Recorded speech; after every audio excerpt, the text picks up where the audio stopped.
आज हम डिस्कस करने जा रहे हैं यूनिट ऑफ केसी। तो केसी हमने अभी सीखा था कि केसी क्या है। केसी है इक्विलिब्रियम कांस्टेंट और ये रेशो होती है प्रोडक्ट की मोलर कंसंट्रेशन और रिएक्टेंट्स की मोलर कंसंट्रेशन के दरमियान जो रेशो है उसको केसी कहते हैं। और एक बात याद रखें, केसी यानी equilibrium constant only depend upon temperature. ये जो इक्विलिब्रियम कांस्टेंट है ये सिर्फ और सिर्फ टेम्परेचर पे डिपेंड करता है। याद रखें, it does not depend upon initial concentration of reactants and products। तो याद रखें, ये जो इक्विलिब्रियम कांस्टेंट है ये सिर्फ और सिर्फ टेम्परेचर पे डिपेंड करता है और ये प्रोडक्ट और रिएक्टेंट की इनिशियल कंसंट्रेशन पे डिपेंड नहीं करता। अब हम केसी के यूनिट कैलकुलेट करेंगे मुख्तलिफ रिएक्शंस के लिए। ये रिवर्सिबल रिएक्शन लिखने जा रहा हूं। H2 का रिएक्शन हो रहा है I2 के साथ और बनेगा HI। तो ये रिवर्सिबल रिएक्शन है। तो इस रिवर्सिबल रिएक्शन के लिए हम सबसे पहले इसको करेंगे बैलेंस। तो ये बैलेंस हो गया।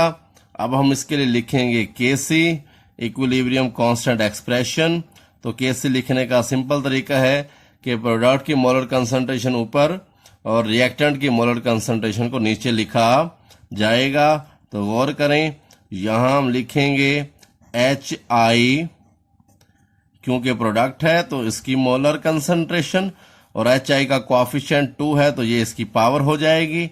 उसके बाद H2 की मोलर कंसंट्रेशन, अब रिएक्टेंट जो है वो नीचे लिखे जाएंगे और प्रोडक्ट को ऊपर लिखा जाता है और ये I2 की मोलर कंसंट्रेशन। तो प्रोडक्ट की मोलर कंसंट्रेशन ऊपर लिख दी और रिएक्टेंट्स की मोलर कंसंट्रेशन का जो प्रोडक्ट है उसे नीचे लिख दिया और ये जो कोएफिशिएंट है उसको पावर बना दिया। क्योंकि इनका कोएफिशिएंट 1 था तो इसलिए लिखने की जरूरत नहीं है। नेक्स्ट हम लिखेंगे, यूनिट कैलकुलेट करेंगे। तो हमें पता है कि यहाँ ये मोलर कंसंट्रेशन का जो यूनिट होता है वो होता है मोल पर डेसीमीटर क्यूब। तो मोल पर डेसीमीटर क्यूब का आ जाएगा स्क्वायर और नीचे लिखेंगे इसके लिए ये स्क्वायर ब्रैकेट जो है वो मोलर कंसंट्रेशन को जाहिर कर रही है। तो इसके लिए लिखेंगे मोल पर डेसीमीटर क्यूब और इस स्क्वायर ब्रैकेट के लिए भी लिखेंगे हम कंसंट्रेशन I2 की। तो उसका यूनिट हो जाएगा जी मोल पर डेसीमीटर क्यूब। तो हमने ये यूनिट लिखे। अब ये स्क्वायर जो है ये स्क्वायर इन से हो जाएगा कैंसल।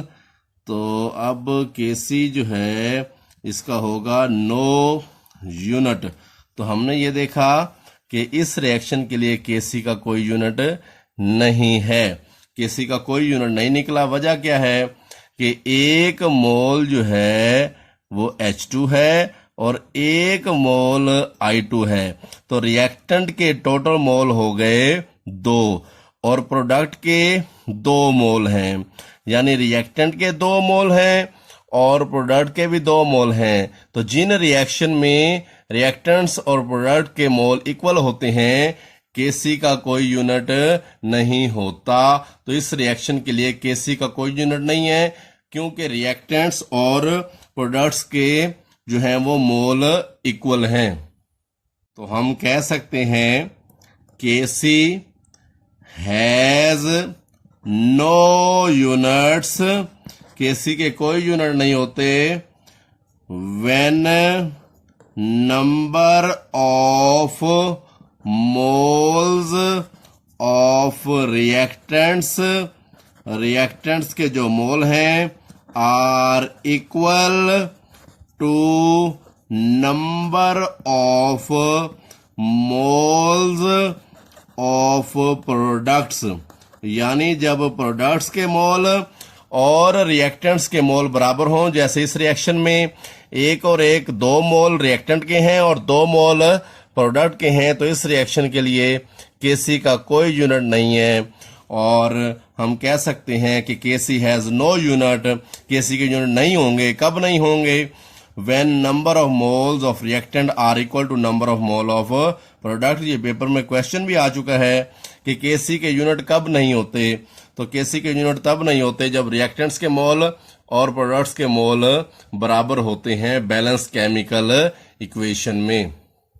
अब और इक्वेशन लिखते हैं और उसके लिए केसी के यूनिट कैलकुलेट करते हैं। तो ये इक्वेशन है N2 का रिएक्शन हो रहा है H2 के साथ, ये रिवर्सिबल रिएक्शन है और यहाँ अमोनिया बन रही है NH3 और अब हम इस इक्वेशन को करेंगे बैलेंस। तो इस इक्वेशन को बैलेंस करते हैं, गौर करें। तो यहाँ इसके मोल हो गए 3 और इसके मोल हो गए 2, तो ये इक्वेशन हो गई बैलेंस। तो यहाँ इसके केसी के यूनिट होंगे क्योंकि यहाँ जो है नाइट्रोजन का 1 मोल है और 3 मोल जो हैं वो हाइड्रोजन के हैं, तो रिएक्टेंट के 4 मोल हैं और प्रोडक्ट के 2 मोल हैं। तो जब मोल इक्वल नहीं होंगे तो फिर केसी का यूनिट होगा और हम कैलकुलेट करके देखते हैं। गौर करें, यूनिट कैलकुलेट करने हैं तो सबसे पहले हमें केसी एक्सप्रेशन लिखना होता है, तो हम इसके लिए केसी एक्सप्रेशन लिखेंगे। तो ये आ जाएगा जी, पहले प्रोडक्ट की मोलर कंसंट्रेशन लिखेंगे अमोनिया, और अमोनिया की आ गई मोलर कंसंट्रेशन, क्योंकि प्रोडक्ट की मोलर कंसंट्रेशन ऊपर लिखेंगे और उसका ये कोएफिशिएंट है, इसको बना देंगे पावर। फिर हम रिएक्टेंट्स की मोलर कंसंट्रेशन, तो 2 रिएक्टेंट है यहाँ पे, तो N2 की मोलर कंसंट्रेशन लिखेंगे और मल्टीप्लाइड विद H2 की मोलर कंसंट्रेशन। तो ये इसकी कोएफिशिएंट क्योंकि 3 है तो ये 3 इसकी पावर बन जाएगा। तो हमने ऊपर लिख ली प्रोडक्ट की मोलर कंसंट्रेशन और नीचे हमने लिख लिया रिएक्टेंट्स की मोलर कंसंट्रेशन। इसका कोएफिशिएंट 2 था तो उसको पावर बना दिया, इसका कोएफिशिएंट 3 था तो उसको पावर बना दिया। अब उसके बाद हम लिखेंगे यूनिट कैलकुलेट करेंगे। तो गौर करें, तो ये ब्रैकेट का मतलब है मोलर कंसंट्रेशन और उसका यूनिट होता है मोल पर डेसीमीटर क्यूब और इसकी पावर 2 है तो इसका आ जाएगा स्क्वायर।